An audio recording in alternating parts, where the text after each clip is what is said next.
Dear student, so before starting the system.exit function, we have to come to this green box given on page number 77. Points to remember: if a statement is used to check a condition and when the condition is true, the following statement or a set of statement is executed. That I have already told you कि अगर if के साथ दी हुई condition true है तो एक set of statement execute होंगे. In case the condition is false, the control ignore the remaining statement and move to the next statement of a program. ठीक है? When you need to execute more than one statement based on a condition, then all the statement must be included within a curly bracket. Suppose आपके if block के साथ एक ही statement आ रहा है, तो it is not necessary to put it inside a curly bracket, but it is a good practice if you are doing that. But if there is multiple statement inside a if block, so it is must that you have to enclose them or keep them in a curly bracket. Otherwise the compiler will treat or compile or run only a single statement. I can give you an example. देखिए इस programme इस वाले में क्या है, if marks equals to ये है तो system.out.println इस if के साथ ये सिंगल स्टेटमेंट एग्जीक्यूट होना है. तो यहाँ देखिए इफ के साथ इसे कर्ली ब्रैकेट में नहीं रखा है. That is not necessary over here. But in the next example देखिए इस इफ कंडीशन के साथ या फिर ये वाली इफ कंडीशन के साथ देखिए. ठीक है, इस इफ के साथ क्या करना है, ये दोनों कंडीशन चलनी है. ठीक है, तो आपको इसको कर्ली ब्रैकेट के अंदर रखना ही पड़ेगा because more than one statements are here.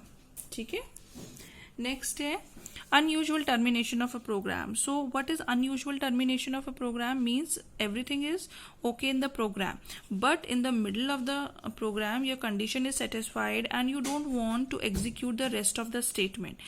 So unusually you can terminate your program by keeping a system.exit function over there. Okay, देखिए क्या है, the function system.exit 0 is used when you want to terminate execution at any instant of a program.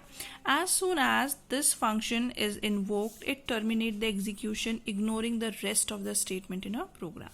तो कैसे use करेंगे इसे देखिए यहाँ पे. ये programming in good programming we never use system.exit function, but it can be asked. ठीक है, system.out.println एंटर अ नंबर. ठीक है, तो एंटर करवा लिया हमने स्कैनर क्लास से. In dot next in an में आ गया. इफ एन लेस देन 0, अगर एन 0 से छोटा है, 0 से छोटा क्या होगा, -1 -2 -3 होगा. तो प्रिंट हो जाए it is a negative number और उसके बाद प्रिंट हो जाए द प्रोग्राम टर्मिनेट्स, और हमने टर्मिनेट कर दिया. इसके बाद सीधे कुछ भी चेक नहीं करेगा, बाहर आ जाएगा. ठीक है, अगर ऐसा नहीं है यानी कि 1 2 3 है तो ऑब्वियसली माइनस का स्क्वायर रूट नहीं निकलता ना. तो अगर वो n छोटा नहीं है 0 से तो वो कोई बड़ा नंबर होगा, +1 +2 कुछ भी हो सकता है, तो फिर उसका स्क्वायर रूट निकल जाएगा. तो अनयूजुअल टर्मिनेट करवा लिया. ठीक है, because this type of snippet can be asked when examiner can ask you to find out the output. ठीक है, it is generally not used in the programming. Next and the last part is multiple branching statement. Multiple branching statement means if there is more than 2 or 3 if condition in your program. So if you'll use nested if in that case, it makes your program little complicated and tricky. So to reduce the number of if else statement in your program, in case in place of number of if else, we can use a switch statement over there. ठीक है, बहुत सारे if else के बदले हम वहां पर एक स्विच स्टेटमेंट लगा देते हैं. तो स्विच स्टेटमेंट में क्या होता है, देखिए ये क्या है, स्विच ए को हमने स्विच कर दिया. केस 1 में system.out.println गुड नहीं, तो यहाँ पर क्या बनता है, if a equals to 1 print good, else if a equals to 2 print better, if else a equals to 3 print best, और नहीं है तो इनवैलिड. तो इतने सारे इफ एल्स हो जाते हैं. तो हमने सिंपल एक स्विच कर लिया ए को, और केस 1 में हमने रख दिया प्रिंट कर दो गुड, केस 2 में प्रिंट कर दो बेटर, 3 में बेस्ट, और अगर इन तीनों में से कुछ नहीं है तो डिफॉल्ट केस बनता है कि इनवैलिड. अब हम ए की वैल्यू जो भी इनपुट करेंगे 1 2 3 वो क्या केस से मैच करवाएगा. अगर वो 1 2 3 में से कुछ भी होगा तो उसके अकॉर्डिंगली प्रिंट हो जाएगा. अगर वो 4 5 कुछ भी हुआ तो डिफॉल्ट वाला प्रिंट हो जाएगा.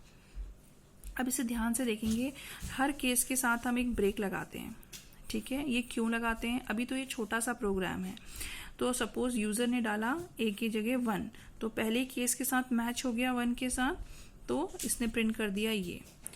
मगर अगर यहाँ ये ब्रेक नहीं लगा होगा so compiler will have to go to the next statement, read it, correct it, debug it, then go to the third statement, read it, debug it, then come to the end of the program.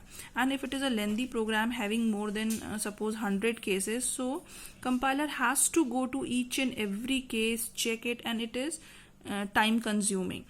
So if the break is applied after every case, if you will not apply the break, then also the program will run, but it is a good practice that after every case you put the break. So as soon as the condition is matched with the case, the program will terminate at the same time and the compiler has not to read the rest of the statement. Default case हम क्यों लगाते हैं कि अगर कोई भी case match नहीं हुआ तो हमारा आउटपुट स्क्रीन ब्लैंक हो जाएगा, so the programmer will not understand actually what happened. So default case में हमें वो लिखना होता है जब किसी भी केस से मैच नहीं करेगा, तो कुछ भी लिख सकते हैं हम, इनवैलिड इनपुट लिख दिया या anything you can write down.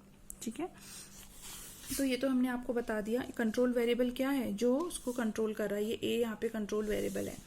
Break statement हमने क्यों यूज किया, डिफॉल्ट केस हम क्यों बनाते हैं.